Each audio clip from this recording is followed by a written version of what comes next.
자, 이번 시간에는 을목일간이 부재가 되는 법에 대해서 얘기를 이제 해 보겠는데요. 자, 을목일간이 부재가 되려면 첫 번째로 알아야 할 게 뭘까? 당연히 을목일간의 특성이겠죠. 이것을 정확하게 알고 있어야 해법을 찾을 수 있겠죠. 자, 그러면 자, 우리가 흔히 알고 있는 을목이 뭐냐? 을목의 물상이 뭐냐? 뭐라고 얘기하죠? 자, 보면서 얘기합시다. 자, 흔히 우리가 을목의 물상을 얘기할 때 이 화초라고 얘기를 하고요. 또 뭐라고 얘기하냐면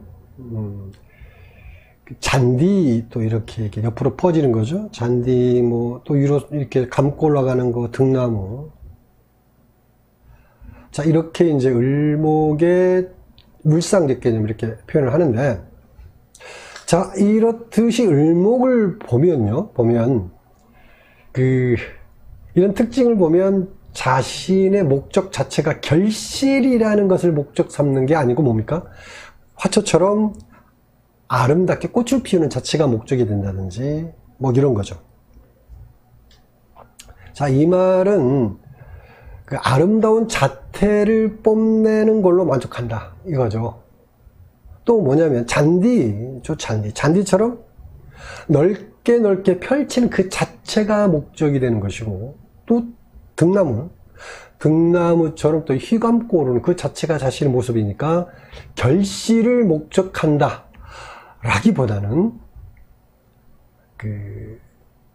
자신이 꾸미고 가꾸고 펼치면서 아름다운 모습을 보여주는 그 자체가 만족감이고, 또 거기서 행복을 느끼는 것이 을목의 특성이다, 이렇게 보는 거죠.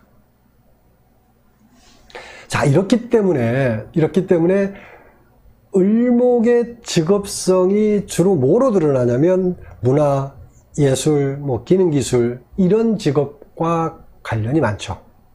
그러니까 악착같이 돈 버는 일에 매달리기보다는 다 이게 뭐예요?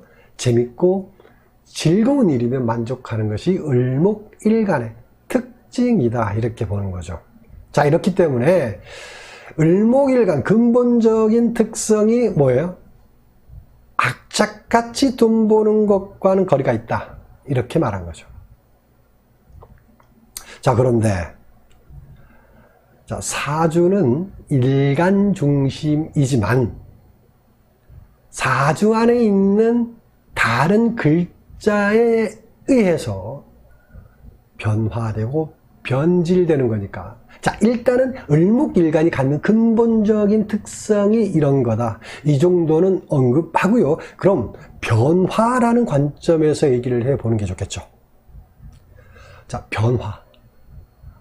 변화에서 가장 중요한 게 뭐냐면 계절이죠, 계절.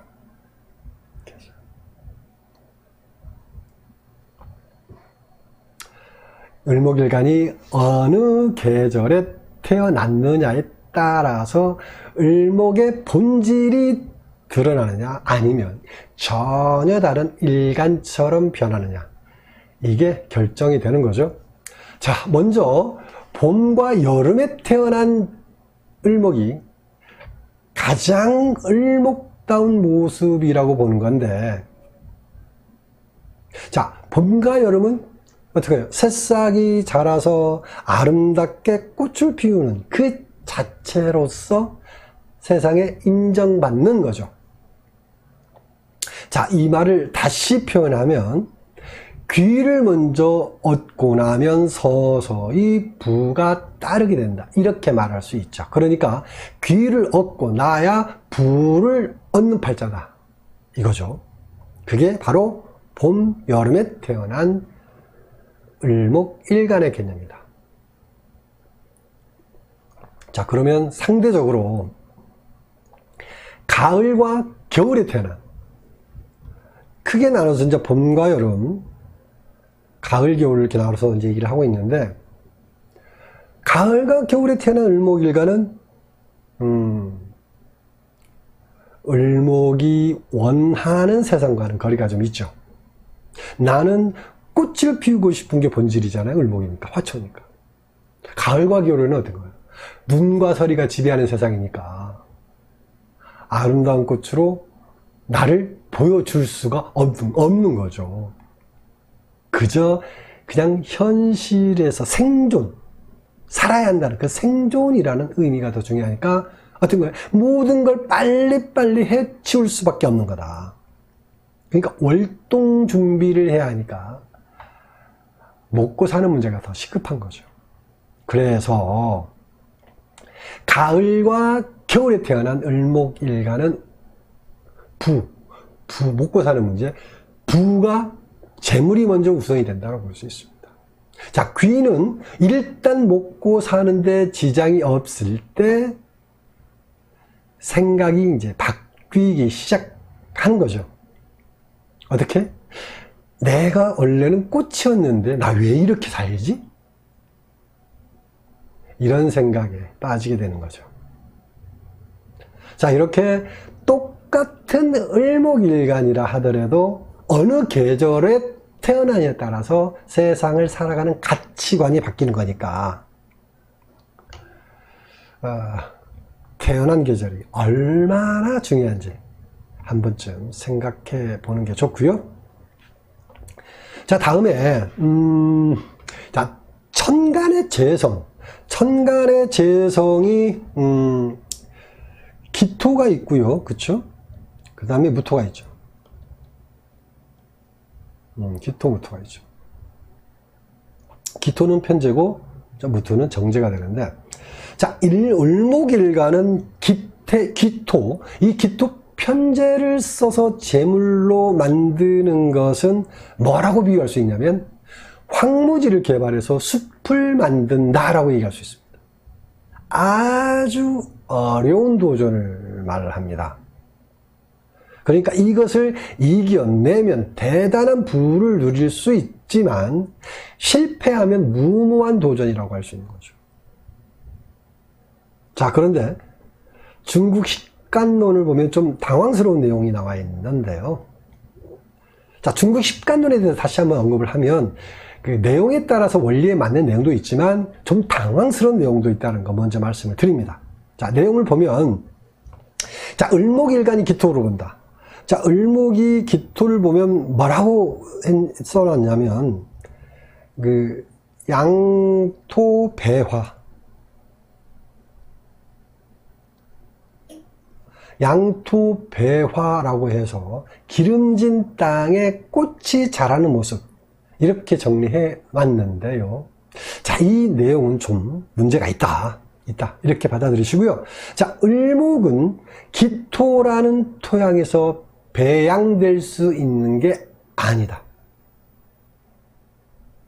기토는 본토, 따뜻한 토양, 본토이기 때문에 가을, 겨울에 뿌리를 배양하는 거지 봄, 여름에 식물이나 화초를 배양하는 토양이 아니라는 거죠. 반드시 알아야 되고요. 다음에 을목이 무토를 본다.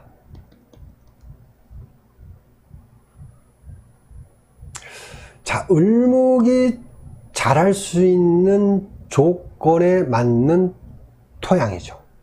그러니까 이 말은 자신이 원하는 일을 성취할 수 있는 모든 조건이 주어진 환경이다, 이렇게 보는 거죠. 뭐 일부 다른 분들은 무토에 대해서 다양하게 좀 얘기를 하는데요. 자, 무토는 뭐 거대한, 되게 이제 그렇게 얘기를 하죠. 뭐 무토는 거대한 산이나 뭐 산맥, 뭐 그 다음에 뭐 평야지, 뭐 이렇게 표현을 하죠. 그래서 거대한 나무를 키우는 거라고 해서 이 무토에는 반드시 뭐가 와야 된다? 관목이 와야 된다, 이렇게 말을 하는 경우가 많죠. 그렇지 않다라는 거 말씀을 드리고요. 아무튼 을목은 무토 정제를 만나면 자신이 원하는 일들을 마음껏 펼칠 수 있는 환경이 주어진 거니까 부를 이룰 수 있는 조건이다. 이렇게 보고요. 자, 중국 식감론을 보면요. 뭐라고 써있냐면 선화명병, 선화명병 이렇게 나와 있는데, 자, 이 말이 뭐냐면, 자, 고울선자를 씁니다. 이거 고울선자, 꽃화자고요. 이름 명자, 병할 때, 항아리 병할 때 병인데, 그러니까 이 말이 뭐냐면, 고운 꽃이 그려진 항아리라고 표현합니다. 자, 이 말은 을목과 무토가 적절하게 잘 조화된 모습이라고 표현한 거죠. 그쵸? 항아리에 고운 꽃이 그려져 있다. 서로 간에 굉장히 조화가 잘 맞는 그런 모습을 얘기한 거죠. 그러니까 결국 을목과 무토가 맞아떨어지는 관계다라고 보는 거죠. 이 말이 맞는 거죠. 자, 정리하면 을목일간이 부를 먼저 이루고 나중에 귀를 이루는 팔자냐, 아니면 귀를 먼저 이루고 부를 나중에 이루는 팔자냐, 이것을 확인하는 게 중요하다. 자, 이 말씀을 드리고 을목일간이 부자가 되는 법, 여기까지 하겠습니다. 자, 그리고 공지사항 하나 말씀을 드리겠습니다.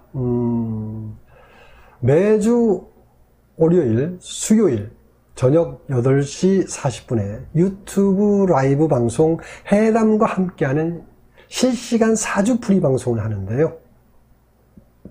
자신의 사주가 궁금하신 분은 이때 참여하셔서 날짜 기억하시고요. 월수 8시 40분 밤 자신의 사주를 한번 점검해 보시기 바랍니다.